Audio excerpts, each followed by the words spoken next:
Well, with more, we're now joined by Tim Hodgson, the Minister for Energy and Natural Resources. Minister, thank you for the time. Happy to be here. Thank you. Listen, obviously, it's not where I thought we'd begin our discussion this evening, but I am wondering how harmful Mr. Guilbeault's resignation is to you and your team. If a former cabinet colleague thinks it is too much of a compromise to move forward with this MOU, how do you convince Canadians that your government is not abandoning the environment? So first, I just want to start by saying Stephen has been a wonderful member of cabinet. He's someone I respect greatly, somebody I count as a friend. I'm sad that he's made the decision he's made. I'm pleased that he's decided to stay in caucus. I think that's great for his constituents, and I think that's great for caucus. Um, what I also believe is we have a job to do. The As the Prime Minister has said, we are in a hinge moment. We are in a moment of economic rupture. We need to deal with the reality that the entire way our economy is organized is under threat, given the trade war that has been imposed upon us. And we need to respond to that. We are responding to that by building our economy in a more sovereign and secure way. That means developing our natural resources and our critical minerals in an environmentally responsible way in partnership with provinces and First Nations. That means growing markets and bringing in new customers other than the US, who we've become overly dependent on. Mm-hmm. To do that, we need the support of provinces, territories, and First Nations.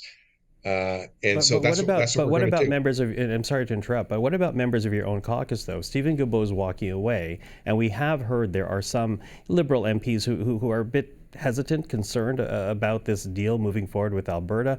Are you concerned that there's greater division in your party, that there's not been enough work to bring them along before you bring Canadians along? So let me focus on what this MOU does for the environment. What this MOU does for the environment is it gets us agreement on getting a functioning carbon price in Alberta. Alberta is the biggest emitter in the country. Right now, we don't have a high functioning carbon market in that province. We now have an agreement moving forward with the province of Alberta to have a high functioning carbon market. That, as we all know, is the fastest way to get to net zero. The fastest way is to have a functioning price on carbon. We have agreement with Alberta. We will get that now. We have agreement that we will build the largest carbon capture, utilization, and storage project in the history of the world. We have agreement that for the first time, a country, Canada, will step change reduce the carbon intensity of an entire industry by building the Pathways project. That is a win for Canada. We have agreement on advancing the methane regs. We were not in agreement with Alberta before. We now have agreement with Alberta on how to do that. As our listeners know, methane is one of the most polluting greenhouse gases there is, 4 times more polluting than CO2. We have an agreement now on a cost-effective way to reduce that with Alberta. That is a win. We now have agreement on expanding the clean grid interties between Alberta and British Columbia, Alberta and Saskatchewan, hopefully into Manitoba. All of That which, will Minister, allow. all of which takes time. Do you think Canadians have the patience or are willing to give you that time? Those Canadians who essentially lent their vote to the Liberal Party, based in part, yes, on buttressing the economy, but also protecting the environment. So we don't have a choice. We need to respond. We need to work with our provinces. We need to work with our First Nations. That's why we were elected.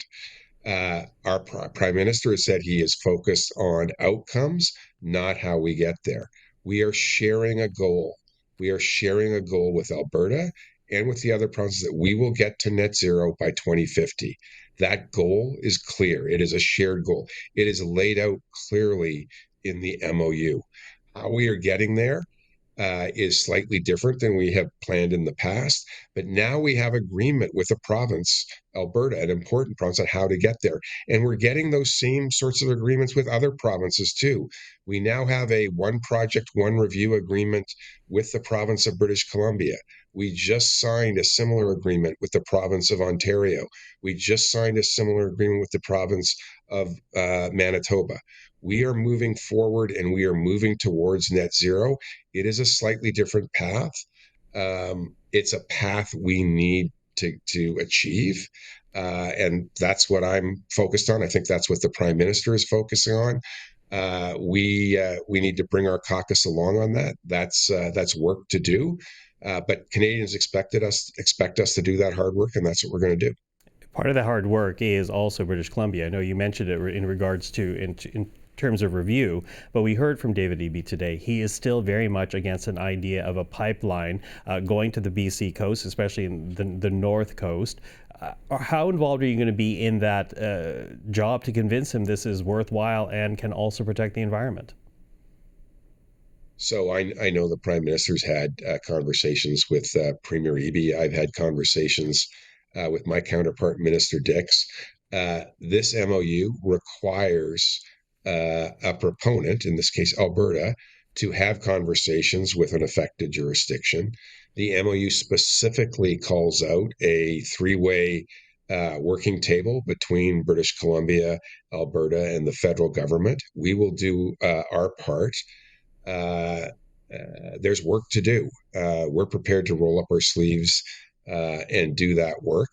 I am flying to British Columbia tonight. I will be meeting with Premier Eby. I'll be meeting with my counterpart, Minister Dix, and I'll be meeting with Minister Parmar. And that's an important data point. Uh, 3 weeks ago, the Premier of British Columbia called us and said, we need to address the challenge in the softwood lumber industry. It's a national problem, but BC feels really affected. We want to talk about it. We didn't say no, we don't want to talk about it. We got to talk to every person. We got on a plane. We went. We sat down with Premier Eby. We sat down with Minister Parmar. We talked about the challenges the industry was facing.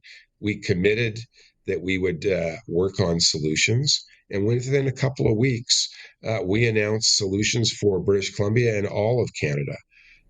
I think it's that type of engagement that gets results, and that's what we're gonna do going forward. We have some difficult work ahead of us to execute on the MOU, but we're gonna roll up our sleeves and do that. One of the first steps is I'm heading to British Columbia tomorrow. Mm. I'll be meeting with the premier. I'll be meeting with the minister. I've offered to meet with the coastal First Nations, and we're doing the work. Minister Hodgson, I appreciate the time this evening. Thank you for that. Thank you. Take care. You too.